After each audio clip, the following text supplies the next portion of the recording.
Are you thinking about adding more plant-based ingredients into your diet? Well, you're going to want to watch this episode of Digging In.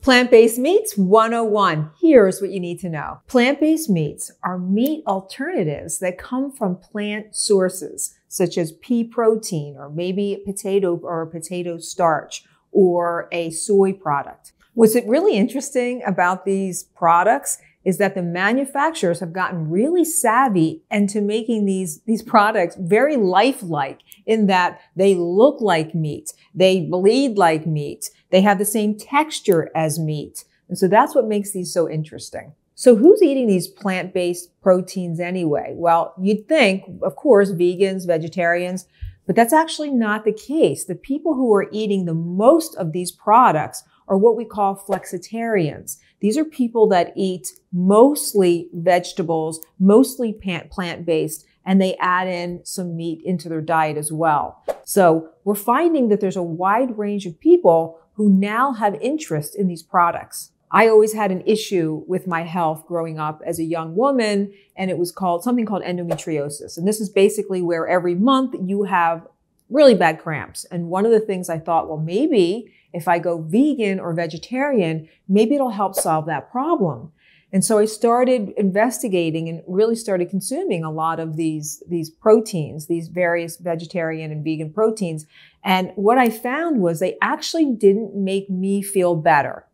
They didn't make me feel better. And as it turns out, that unless it's a really clean product, meaning that hamburger or whatever it is that you're eating, unless it's made from pure vegetables, there's a lot of additives that are put in these ingredients and in these products that could cause other issues, that could create flame in your body. And certainly what I've learned is that pain that I was experiencing, called dysmenorrhea, from endometriosis, meaning I just had really bad cramps every month, but disabling cramps that really stopped my normal pattern of life.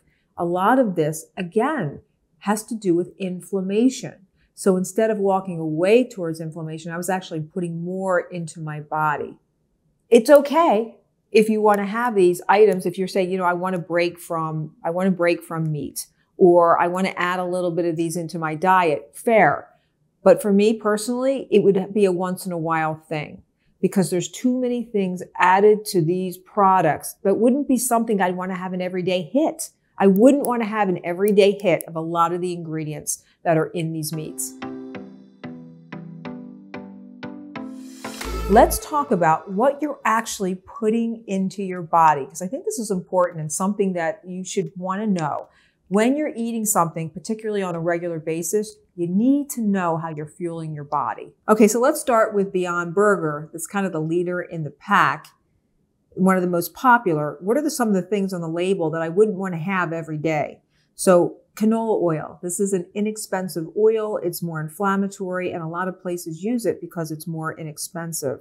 You've got dried yeast, and you've also got methyl cellulose. I don't know what that is. I don't want to put things in my body that I don't know what they are.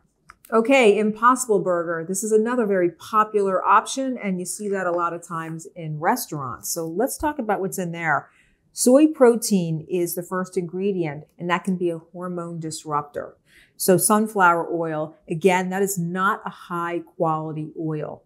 And oils like salt can either make you healthy or they can make you unwell. I have to say something else about the Impossible Burger that I want you to know.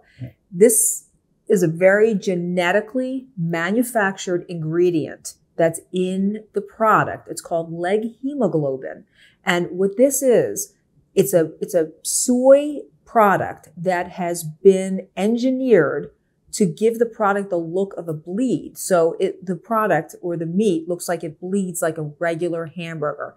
And the thing is, scientists created this, and we actually don't know the long-term effects of this. Morningstar Farms, you're going to see this all over in the grocery store cases. It's very popular. And also, because it's accessible and because it's easy, of course, I understand why people would want to choose this. But I just want you to know what you're putting in your body. I'm going to give you 3 things that I'm not crazy about, although there's more, but I'll give you my top 3.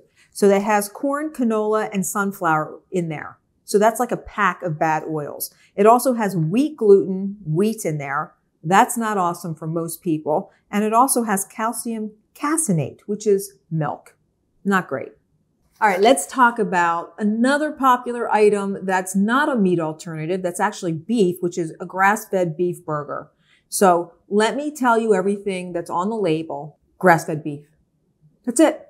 There's one thing I do want to say about the grass-fed burgers. The reason why I did the analysis with grass-fed, I always talk about where you should spend your money in the grocery store. That's something I've talked about my entire career. And one of the places where you should spend it is on protein and on meats. So I'm using grass-fed as an example because one thing that I hope everyone picked up in the other products that were the alternatives, all of them did not have high quality oils. And one of the things that I love about grass-fed burgers is that they have healthy oils in them.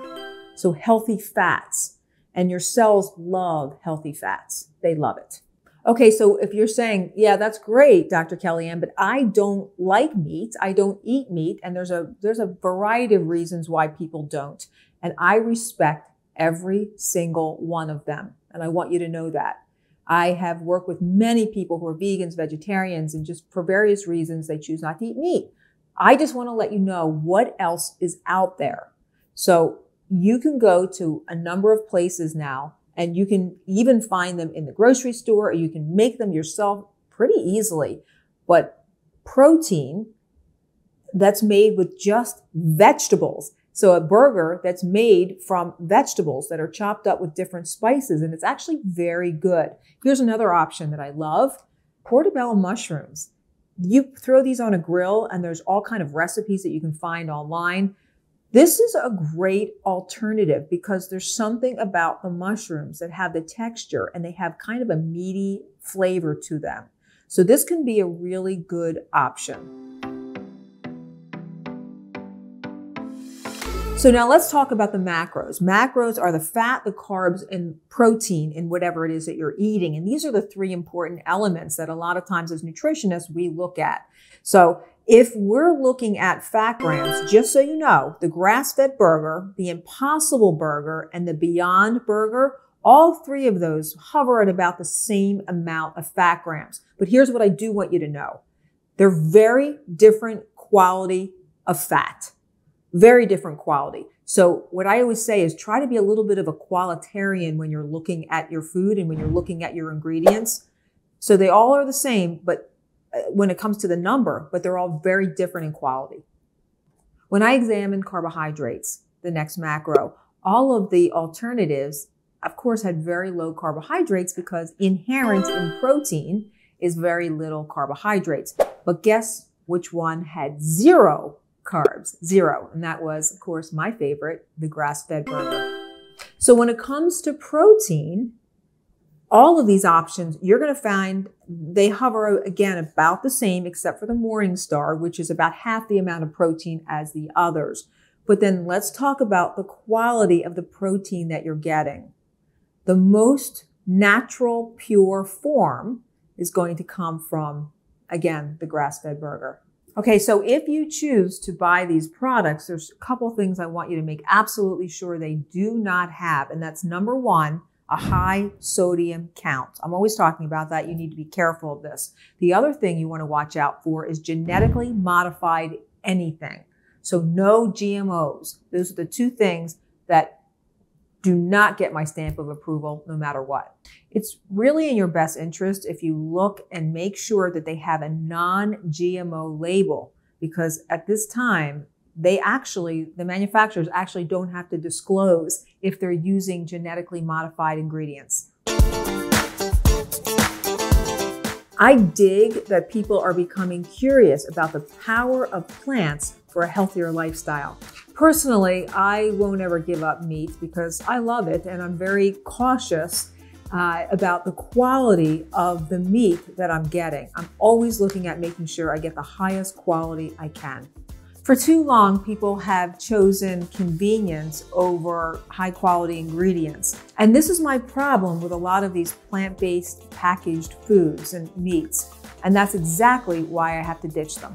The whole point of this episode was simply to show you the alternatives that are out there in the plant-based world and let you know the ingredients and what you're actually putting in your body, because I think this is vitally important. And that is it for this episode of Digging In. Until next time.